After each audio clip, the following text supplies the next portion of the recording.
Sample questions of the first three laws that we have learned, that is the law of conservation of mass, law of definite proportion and law of multiple proportion. So let us start with the first question based on the law of conservation of mass.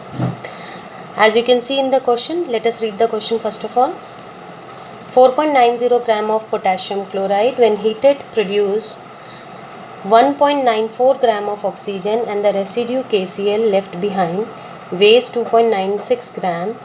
Show that these data illustrate the law of conservation of mass. According to the question, we can see that we have taken this 4.90 gram of KClO3, we have heated it. When we have heated, we have got oxygen and KCl. The mass of oxygen that we have got is 1.94 and the residue of KCl that we have got is 2.96. Now we have to show that this reaction follows the law of conservation of mass. As we know, the reaction is KClO3 on heating produces KCl plus O2. The mass of KClO3 was taken 4.9 gram.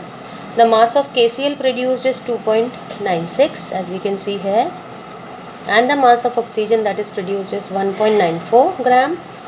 So when you will add the product side, you will again get 4.9.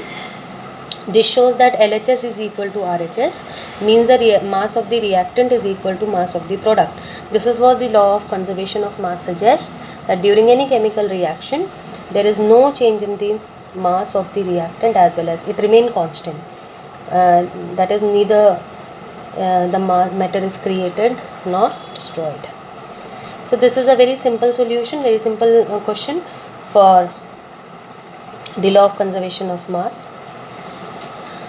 Second law is law of constant proportion. So let us understand the question first. 6.44488 gram of lead combines with, directly reacts with 1.002 gram of oxygen to form lead peroxide, PbO2. Lead peroxide is also produced by heating lead nitrate, and it will found that the percentage of oxygen present in the lead peroxide is 13.38%. Use these data to illustrate the law of constant proportion. Now understand this question.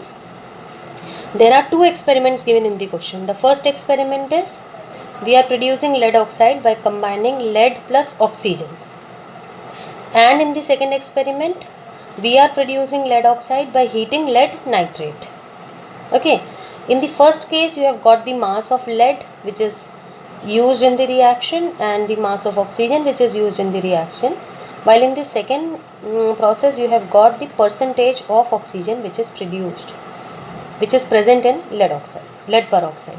So let us see how to illustrate the law of constant proportion in this case. First we will do for the experiment number 1. In experiment number 1 we have taken lead oxide,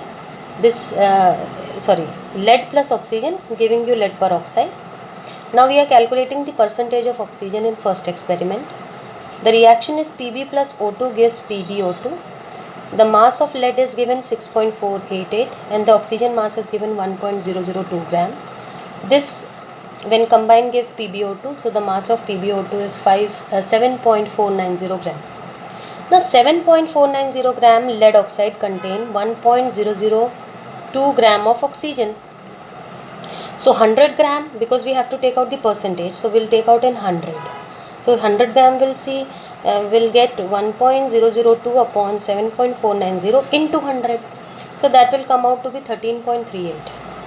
While in second experiment we are heating lead nitrate and we are getting lead peroxide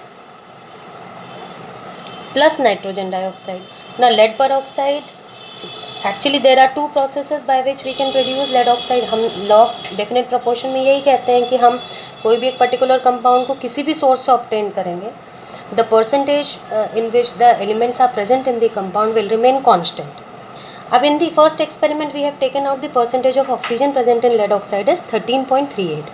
While in the second experiment, in the question already it is given that oxygen present in the second compound, देखो जो lead nitrate से obtained हुआ है उसमें already 13.38% of oxygen present है. तो यहाँ पे हम ऑलरेडी लिख सकते हैं the percentage of oxygen in second experiment is given as 13.38. Now we can see in both the conditions we are getting the percentage of oxygen constant, identical.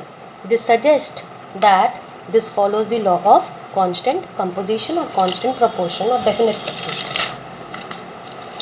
Next is the law of multiple proportion.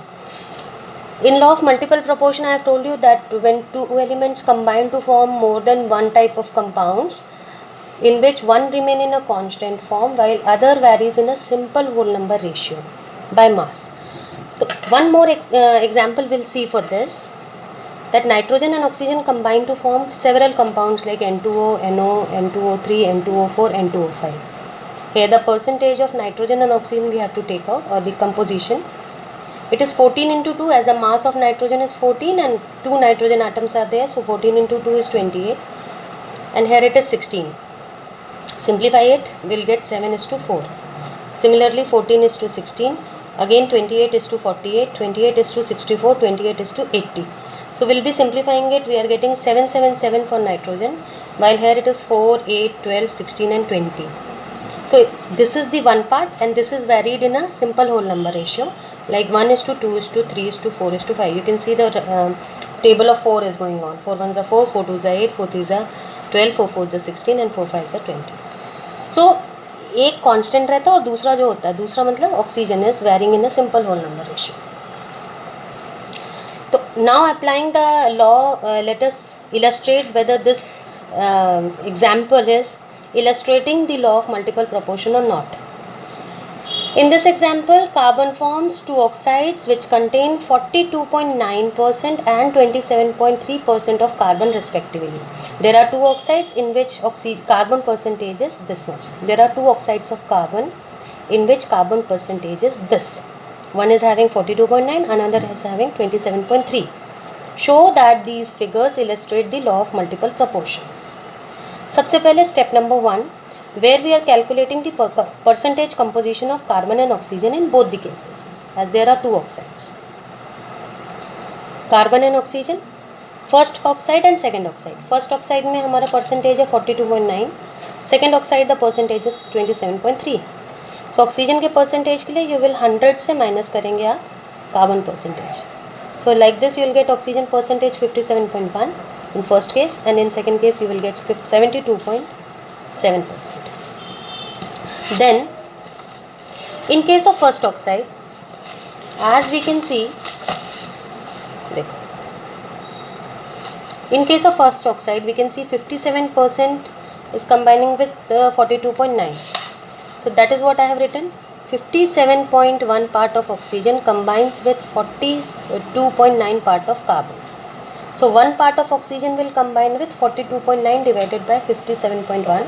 Part means we can say that we are taking it like per mole, per atom, right? एक part का मतलब है हम per atom लेके चल रहे हैं. So you are getting 0.751 part of carbon.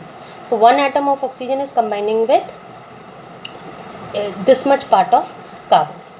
While in second case, as you can see from the data, 72.7% of oxygen and 27.3% of carbon.